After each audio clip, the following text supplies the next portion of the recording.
랩 잘하는 방법은 뭐 별게 아니라 이제 저는 지식인으로서 얘기하는 거지.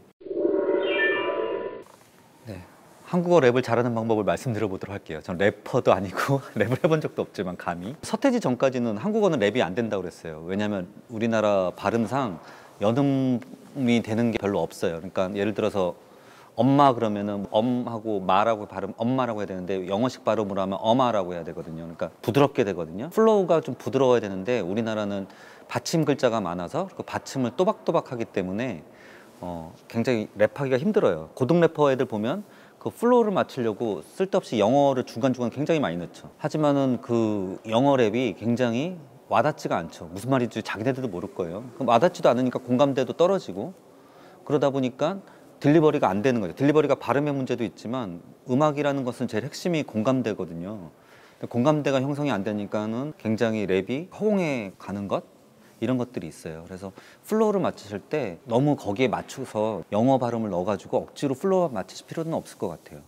그 다음에 두 번째로는 보통 문장에서 제일 핵심을 주는 말이 명사거든요. 중국의 한시도 그렇고 영어도 그렇고 명사가 맨 뒤로 가요. 주어, 서술어, 목적어. 이 목적어가 명사거든요. 명사에 힘을 줘야 되거든요. 그러니까 그래야지 가사 전달이 되는데. 그러니까 예를 들어서 나 배고파, 밥 먹으러 갈래? 그거를 배고파 우리 밥 먹으러 갈래를 어떻게 해요? 그냥 친구한테 야 밥 이래도 되는 거잖아요.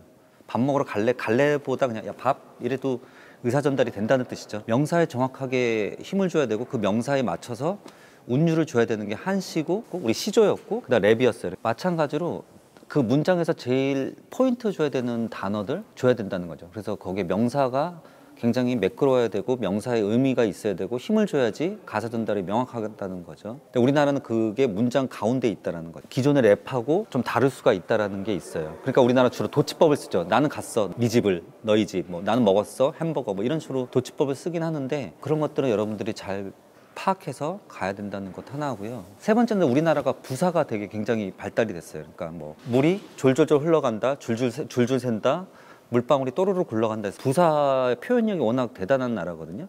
그래서 부사를 굉장히 잘 쓰는 것들이 되게 말을 되게 이쁘게 하죠. 그래서 이 부사를 잘 쓴다는 거는 판소리 같은 걸 많이 들으시는 것도 좋을 것 같다는 생각이 들어요. 판소리 같은 거 보면은 그런 부사라든가 표현하는 것들이 굉장히 잘 돼 있거든요. 예를 들어서 그 이날치 범 내려온다도 보면 외국 애들이 이걸 이제 랩으로 받아들이는 거잖아요. 거기에 운율이 있고 바운스가 있는 거죠. 그런 문장 구조에서 부사를 굉장히 잘 쓰면 되게 이쁜 한국말이 될 것 같다는 생각이 드는 거죠. 그 다음에 네 번째로는 당연히 노래를 잘해야 랩을 잘해요. 대부분 노래를 잘해야지 박자를 맞춘다고 하더라고요. 서태지 전까지는 한국에서는 랩이 안 된다고 그랬는데 서태지 이후에 물론 서태지가 혼자 뭘 한 건 아니지만 서태지 전에는 한국어 랩은 불가능하다고 했는데 서태지 이후에 랩이 된다는 거는 그 멜로디나 리듬에 맞춰서 단어를 쓰는 거에 대해서 굉장히 고민을 많이 했다는 뜻이기도 하거든요. 그러니까 여러분들이 음악 공부를 잘 하시는 것도 좋을 것 같습니다. 물론 당연히 뭐 플로우라든가 딕션이라든가 딜리버리 같은 경우는 되게 기존에 지금 래퍼들이 잘 하시면 될 것 같고요.